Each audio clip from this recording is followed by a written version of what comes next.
Monday, November 2nd to order. You want to do a roll call, Lee? Yep. Mr. Kerrigan? Here? Ms. Lindsay? Here. Mr. Hogan? Here. Mr. Driver? Mr. Masters? Here. Ms. Miller? Here. All right. The first piece of business is item number 2 on the agenda. Minor replat 56 Azalea Drive. Do we have any comment from the public?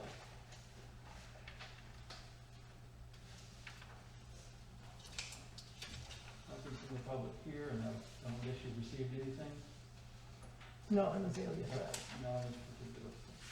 Okay, all right, I guess that closes the public hearing portion. Board discussion?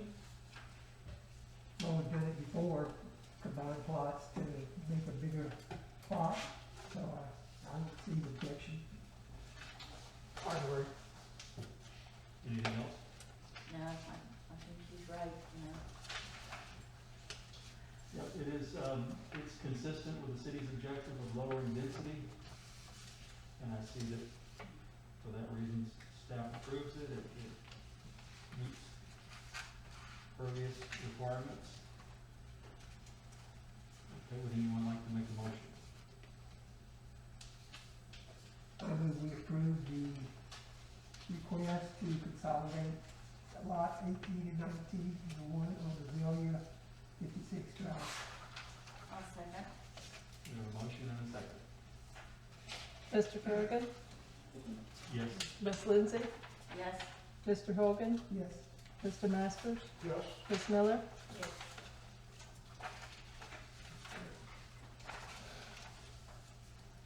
Next we have a setback variance at 208 4th Street.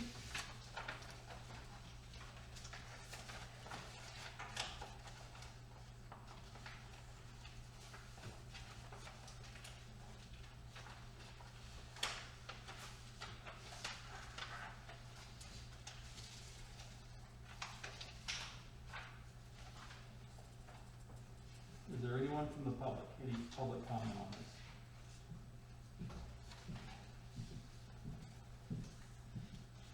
None? Yeah,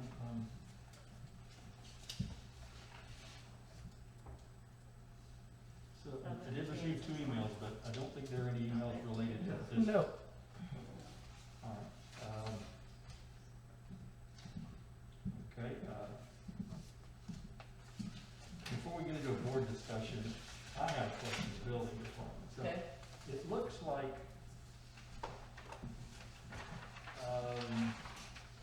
they're requesting a variance because the distance between the addition and the existing shed would be 8 feet, or 8.7 feet, which is less than the required 10.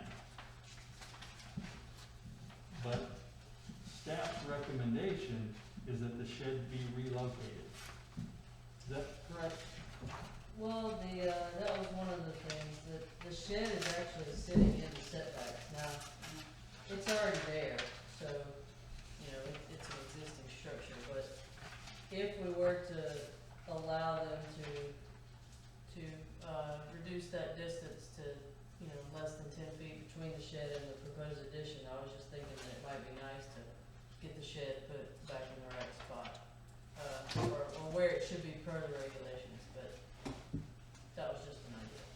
So, How long has the shed been there? I don't know. Yeah, It wasn't just built though, it's been there Okay. for some time. I drove by it today, and it's way out of spec on everything. I mean, there's one, the side setback is, what, 6 feet? And the Yes. back setback is 5, so I think if they do anything at all, then if they have to bring everything under spec, may as well tear the place down, there's gonna be nothing left. You're talking about that shed, right, Gina? How big is that? I couldn't really tell by the diagram. The shed, Yes. the shed's like 400 square feet. Ooh, that's a pretty size shed. 20 by 20. So it's not gonna be moved very easily. No. It's on a concrete slab, also. Right. But they are building onto the house, correct? Correct. And so what about meeting the impervious requirements and all those things? Does it meet impervious? Yes, ma'am, they'll meet impervious still, with the addition. Even with the 400 square foot shed, this new addition will still be within spec? Yes. It does, yeah, it doesn't look like it, do, but, you know, you've done the math on that. It must, Now, what would the firewall look like, that 2-hour firewall? That you recommended on here? Well, so there's two issues here. Mhm. One of them is, I mean, they're both the 10-foot issue. One of the regulations is in the building code. It says that if structures are within 10 feet of each other, then they have to have a firewall. So, but the Mexico Beach LDR regulation just says structures shall be 10 feet apart from each other without any kind of fire. I don't know if the regulation came from the fire code, and that's why it's there, or if it's something else. So you can get around the building code requirement by putting a firewall. You can't get around the LDR by putting a firewall that I know of. So that's kind of where the firewall issue came in. Do the ownerships have to be different for the firewalls? I mean, That's not, it doesn't say that in the LDR. but again, I mean, if you build a U-shaped building, it's less than 10 feet away from this, and you don't have to have a firewall, and it's all one common ownership. Yeah, This house and shed are all one common ownership. They're not separate businesses. They're not separate entities. They're all responsible for their own. right. I agree with that. You know, I also. don't know why you would have to have a fire separation between your own buildings, is what I'm asking. Building code wise. Well, you have to have a separation in anything that can store, vehicles or anything like that. So like between your garage and your house, you have a firewall. Between underneath your house, if you park underneath your house, you have to have a fire. And is this shed built to that standard or? I doubt it. No. Well, the shed's old, looks like it's been around a while. Yeah, I don't know if they've used it for like a, overnight place or what, but it's not in great shape. is there someplace have you moved it around that it could be located on the property in a spot that would meet code? or not? I have not tried to move it around the property to see, if it would. Yeah, cause I mean, it doesn't appear that it's possible, but I'm not 100% sure about that. Now, simply because they pull a building permit to add onto the house, that will not require the shed to come into compliance with it. No, it won't, no. Say it again, please. Well, if the shed is not compliant right now, setbacks is already bad Yeah. as it sits today, but it's grandfathered. And I was saying, if they pull a permit to add onto the house, will that cause the shed then to be, required to be brought up to spec? I just didn't know if these were two separate deals. So Judy, your staff recommendation is approval with the caveat that a 2-hour firewall be constructed and the shed be relocated. So if they did both of those, would a variance be necessary? Yes, because they're not meeting the LDR requirement of 10 feet separation between buildings. Even if the shed was relocated? Well, if the shed was relocated, yeah, you're right. There's no word. I don't think there's, Can they connect the shed to the building? Sure. I mean, they could, if they wanted to. Is it just a roof? Does it have to have walls? They had a breezeway between the two. Do you have to have a fire separation? No. You still have to have fire separation, but you don't have to have, then your LDR separation, because then they're one building. Okay, Okay, the recommendation, you said they need to do both, but I thought up here at the code here, it said if there's not a 10-foot separation, they put a 2-hour firewall in lieu of, the 10-foot. Yeah, they don't, So- if they did both, they would, if they moved the shed, then they wouldn't need the variance. Okay, So really that, but what if I can what if they work put that a firewall in there? if they put the firewall, That's all they need. they still need a variance from you guys because it's still a LDR requirement. So they would meet the building code, but they would not meet the LDR. But that would be under a separate application, right? No, that's what this is for. This application is for variance for the 10-foot separation. Okay, I really shouldn't have brought the shed into it. It was kind of an idea of maybe how they could get around it, but what they're asking for is a variance to that 10-foot separation. Have they, Where is it in the land development code, do you know? I can find it for you real quick. I don't know exactly off the top of my head.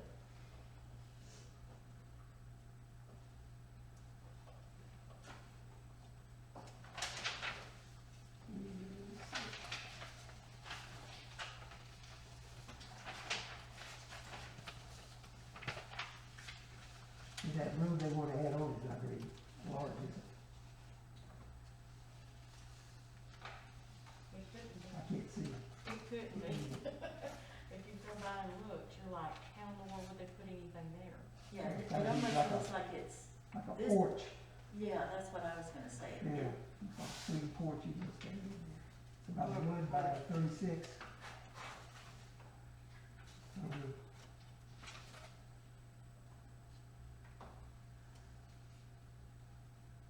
That's 12 feet.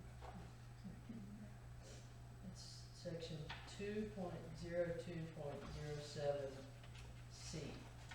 2.02, .07 C.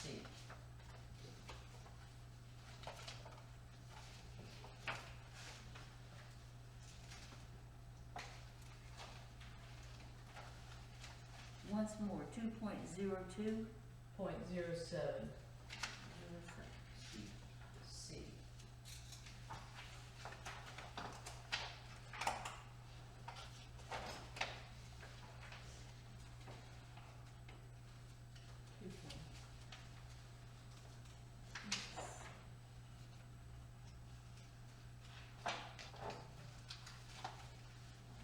You know, I can't read the add-on, what's the dimensions of 12, the add-on? 12 feet by 36 feet.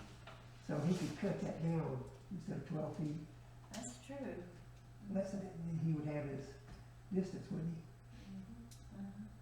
If you took it to 10 feet. Yeah, that might be the Yeah. easiest, Mm-hmm. That'd be cheaper, Yeah. probably too. Definitely cheaper. yeah. You gotta rebuild the old shed. Well, it's metal too, it looked like it was metal, I from think what I it saw. was wood, Was it wood? yeah. But it did look very close to the house, I'm like, are they gonna put something more on that I'm like house? Dave, it looked like it was really close to, didn't meet setback Yeah. from the fence line.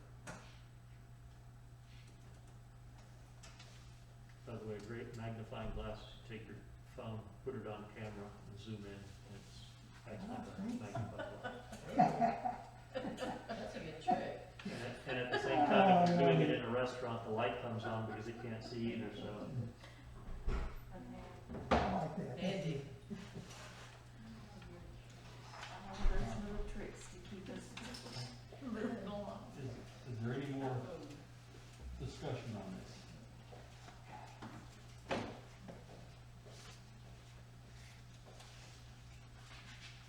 Gene, I don't fully understand it, because it sounds like staff is approving it if you do two other things, so I just want to be clear on it.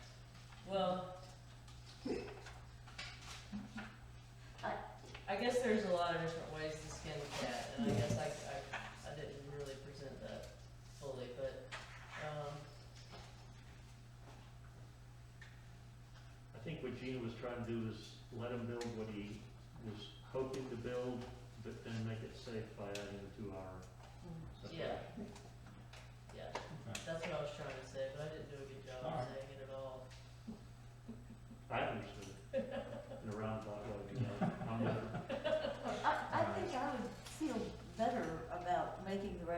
recommendation that they cut it back 2 feet And just, instead of going through these gyrations and as I said, I just feel like that would be much less expensive than building a 2-hour firewall. yeah, that's gonna be extremely expensive. Yeah, It almost looks like a porch, so. It's if like, you wanna yeah, make it kind of- just cut it back 2 feet. and then we don't have to do this stuff because the shed may be a mess, but it's there and it's existing and it's been there for a while, so Yeah, if we just, I guess, deny the variance and suggest that they come back, Make that recommendation. Yeah. Would you like? and then, And it's not even a full 2 feet, because according to this, the variance was 8'7", so all they really need is, 1'5". Yeah. okay, so I move that we deny the variance request, but suggest that by constructing the add-on 1.5 feet less in width, that they can meet code, and then we don't have to mess with the shed. Okay, motion? Second. Motion and a second. Mr. Kerrigan, Yes.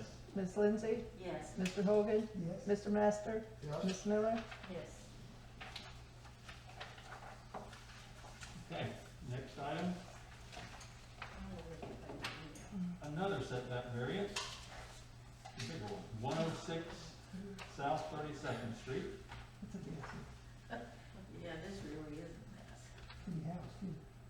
yeah, and it is, this is a sad situation. Here's the quick Man. background on this. The owners have submitted a variance application to request permission to encroach on the right side and front setbacks for a single-family residence that's already been constructed.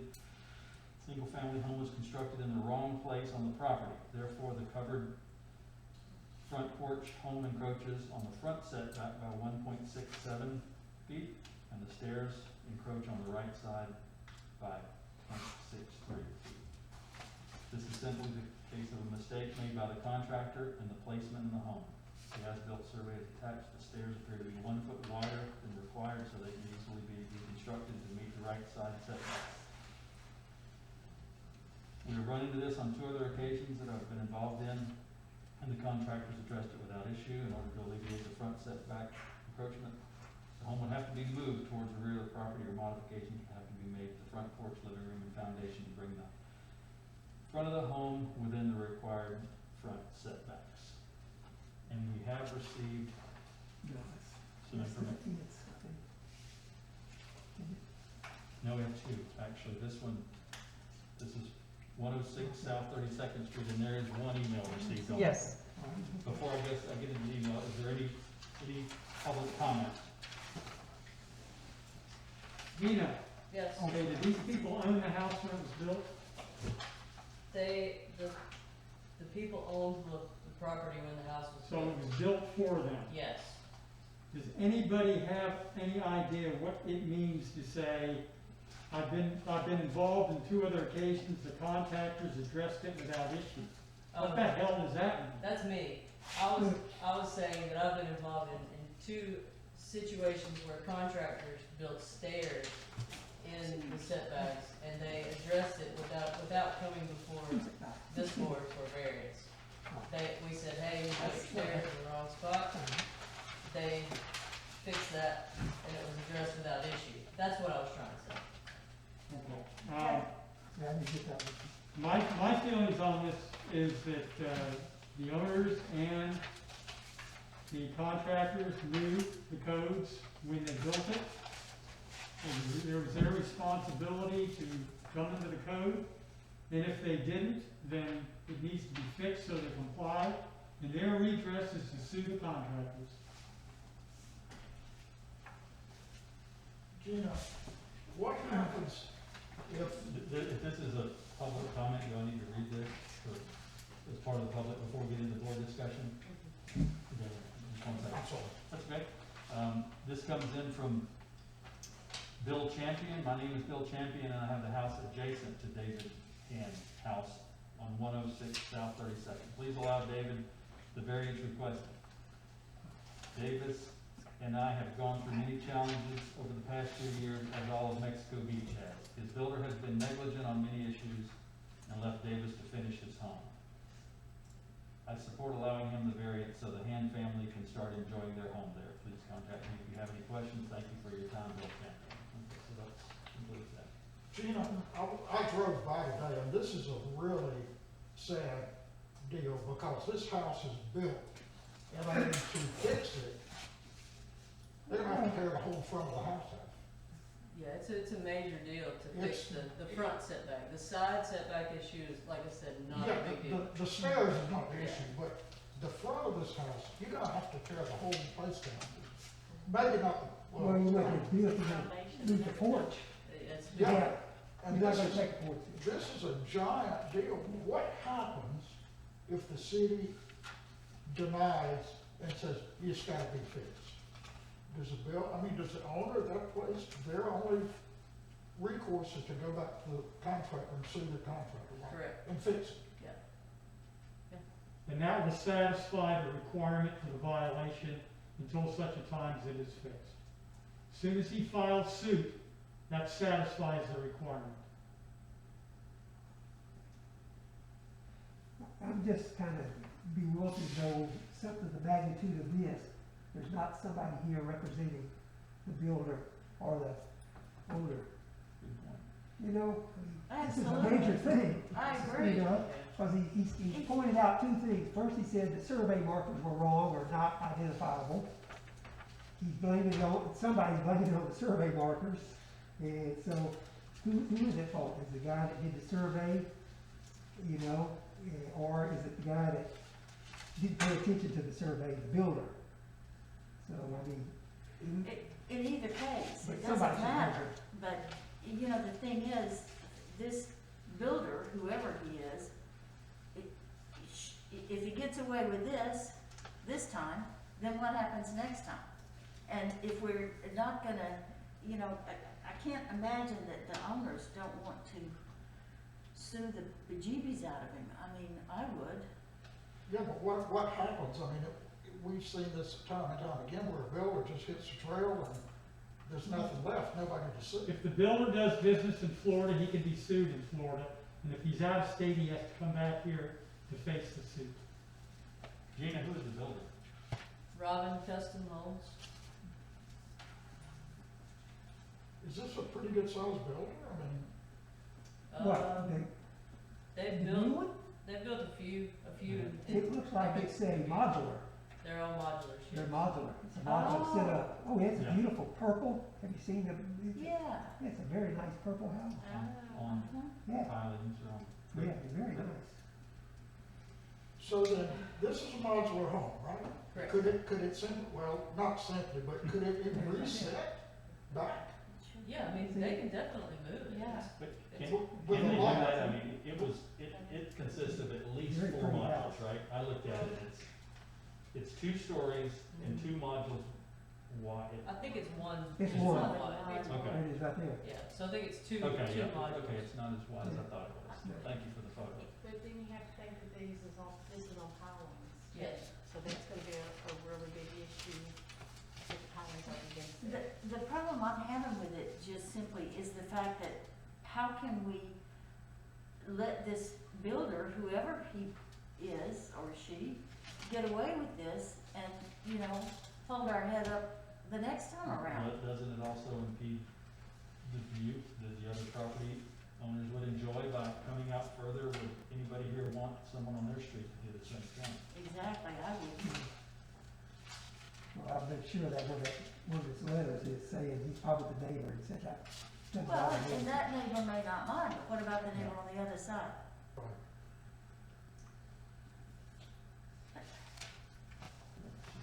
Has, You haven't closed public comments yet, and I have one other comment. okay, If you look at the standards of review, the only standard of review that is met by this variance is that it's a minimum necessary to provide reasonable beneficial use of the property. Everything else is negative.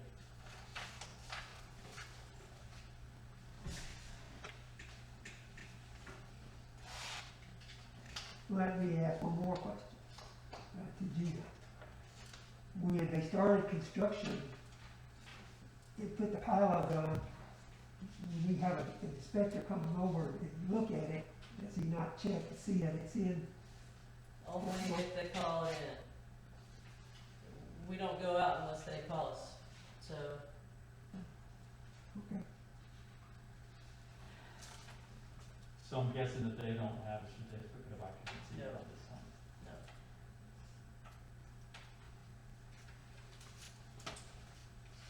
This is a big railroad.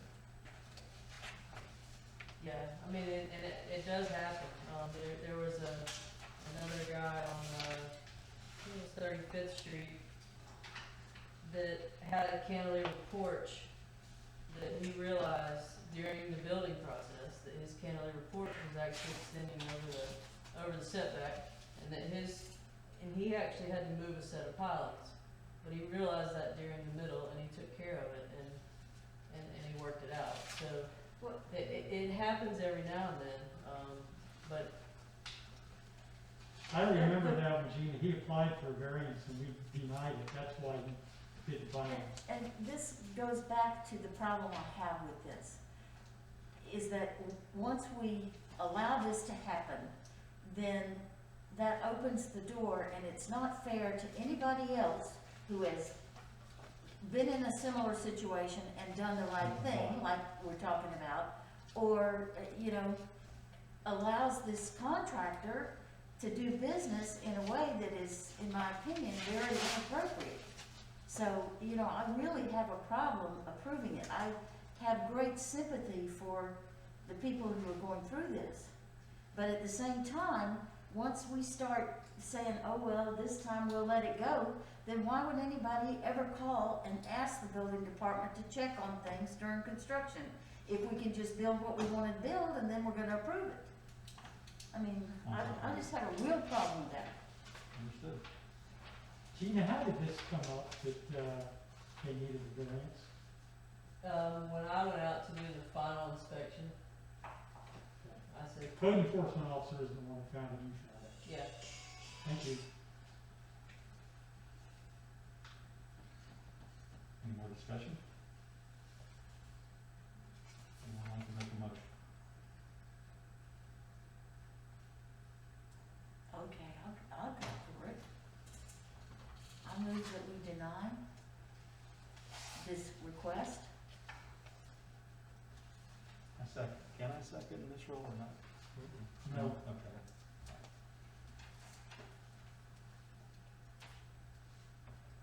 Okay, we have a motion. Is there a second?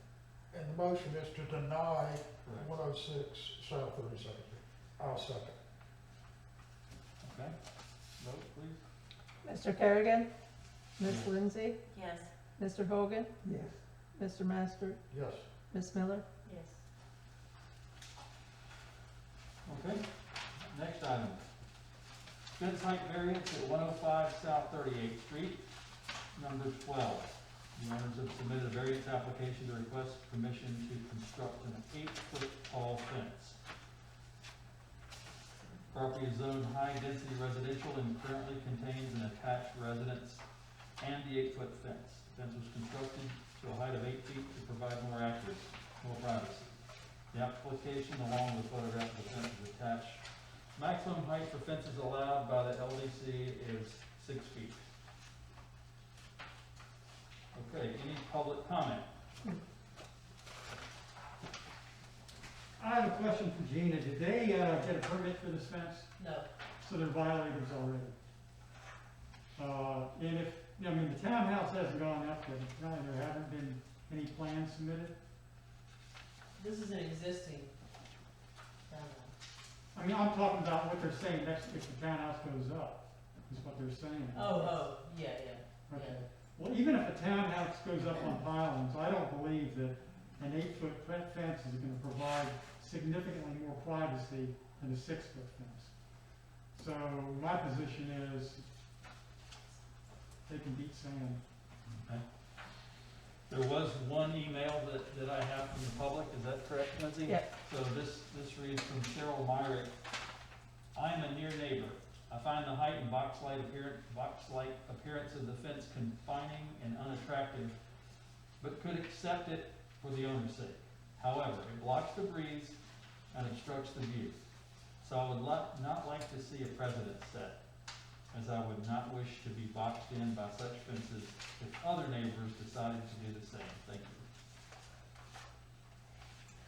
Okay, any comment from the board?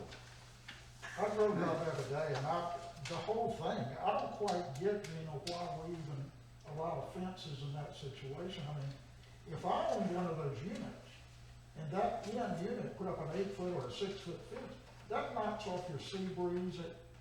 It doesn't, it's not very attractive looking either. Mhm. The whole back of those 12 units there, I mean, it's, to me, it's not attractive at all. Right. But, in this situation, I don't even know what I did with the fence. I look at it too, and the rationale they have is that the townhouse is being built on pilings. Is that the one that's about 2 lots away and the pilings are up now? No, there's no pylons on it. It's just I don't empty know lots. what they're referencing in that. Yeah, it's just an empty Because- lot.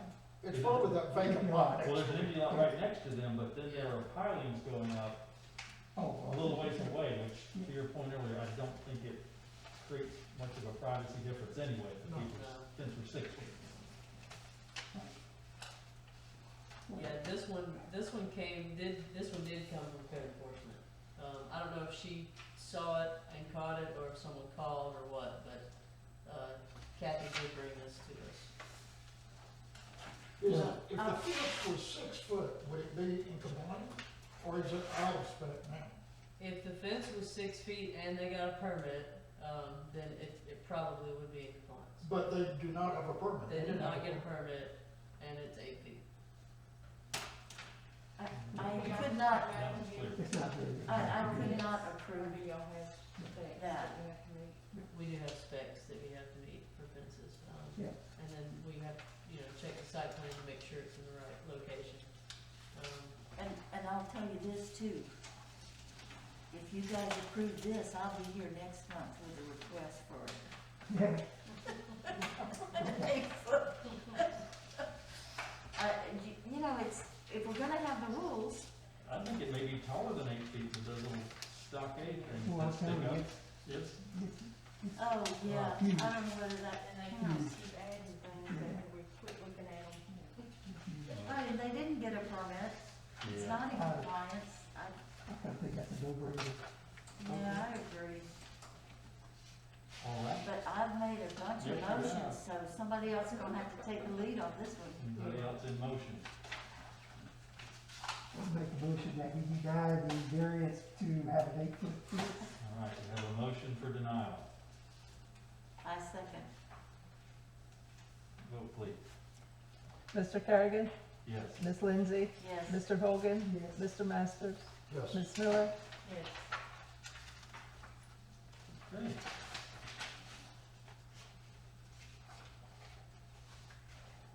All right. The last thing on the agenda, comp plan, vision. Mr. Bush. Here we go again. Okay, one of the deficiencies of the comp plan that was developed in 2009 was it didn't give a clear vision of what Mexico needs to do. So that was the first thing we addressed when we had the public meeting to say, what kind of town do we want to have? Okay, if you look at paragraph 2 there on your handout, which is vision, that is what we came up with after that meeting.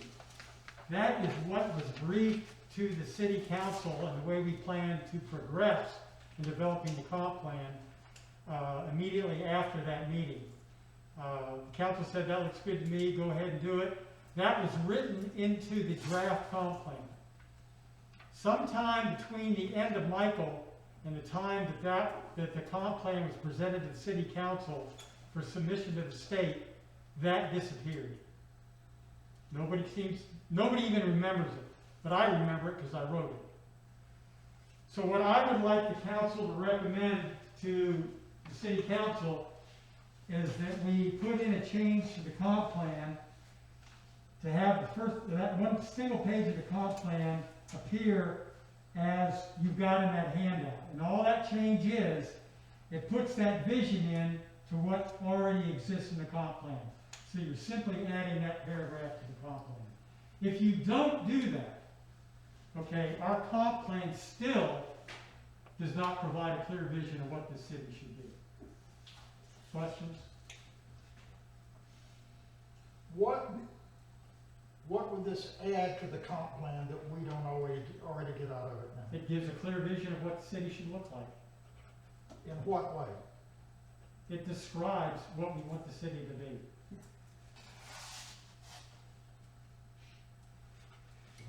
So, yeah, I understand all that, Jim. But gosh, you know, in the last 6 months or so, we've already got three major construction subdivisions going in, housing. And number B says prevent congestion and overcrowding. Now, I guess we're talking congestion in the land congestion or the highway congestion, but that's a separate issue. But I do believe it needs to be included into the plan. Yeah, I mean, the comp plan sets the vision for what this city should look like 10 years in the future. So that's what the land development code is based on. Okay, let me clarify this. You have said that the thing that's missing is just item 2, the vision. That's correct. Is this? The way that it is- went is- Wait a minute, is item 3, the city intent is to, That is currently in the comp plan. okay. Just What wanna happened clarify. when it went before the board was that paragraph that's entitled vision disappears and purpose went in its place. Okay, so the only thing missing then is 2. 2, that's correct. Which is 3 one, down is there. Excuse me? 3 and, Is Well, there- number 1 and number 3 are already in the comp plan. okay, Okay. got it.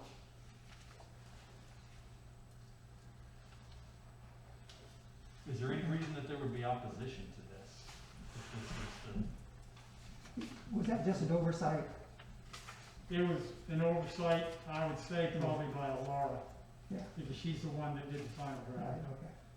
And again, I would say is that members of the committee were not allowed to review the final draft before it went to the city council. So We would what apply. are the steps necessary to get this paragraph inserted? You have to present it to the city council, they have to have 2 readings, and then they vote on it, and then all that we have to do is send it to the state. The comp plan can be amended any number of times it wants to be within a given year. It used to be just 2 times a year. Now the city can amend it anytime they want. But I can't quite figure out what we're getting or what we're losing here, either way. I mean, you've got a paragraph here that says we want a small town, well, we got that. Are we concerned that, I'm not quite. Because if you don't say you want a small town, we can build it, grow it into a big town. But I'm not quite sure if we add this, what we get or what we lose, either way. I mean, what's the point of going through jumping through hoops here to put this in there? What are we going to get out? Because that provides a clear vision of what the city should be. Which was a fault of the old comp plan. So you don't think vision is implied already? Well, you can apply it if you care to. Why imply something when you can put it in writing and there's no question about it?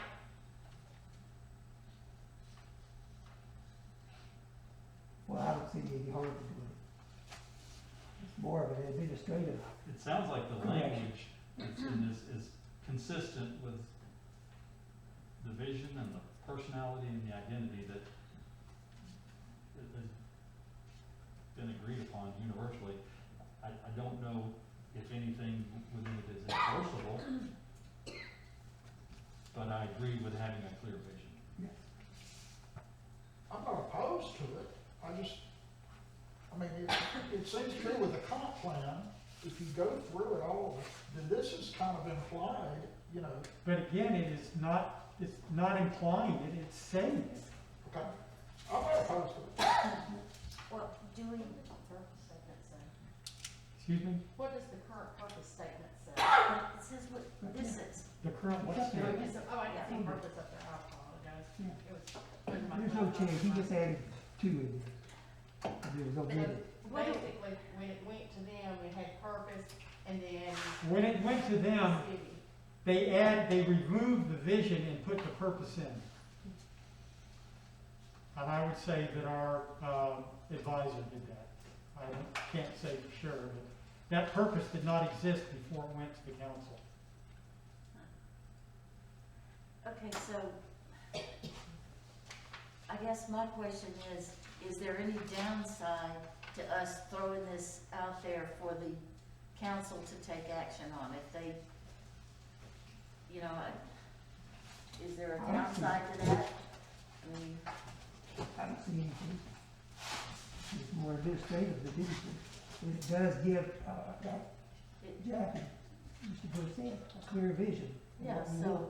Mario, did we, I mean, is this something the planning and zoning board should vote on? I mean, Yeah, you guys give recommendations to the council can approve or deny, so I mean, this is but what in you this guys are working on. situation, it can be taken straight to the council, right, without bypassing this body. We don't have to. No, Oh, no, no. because It's the still- planning and it still zoning goes board through is the planning and responsible. Okay. but Okay. this is not gonna trigger, you know, having to redo the whole thing or any of that kind of. Well, in that case, I don't see anything negative in going ahead and approving this and making the recommendation to the council. It seems like, Okay, can I make a motion? Go for it. Make a motion to approve, the vision be inserted in the comprehensive plan. Have a motion, is there a second? Second. And we have a vote. Mr. Kerrigan? Yes. Ms. Lindsay? yes, Mr. Hogan? Yes. Mr. Masters? Yes. Ms. Miller? Yes. Okay, is there anything else? There being no more business, this meeting is adjourned.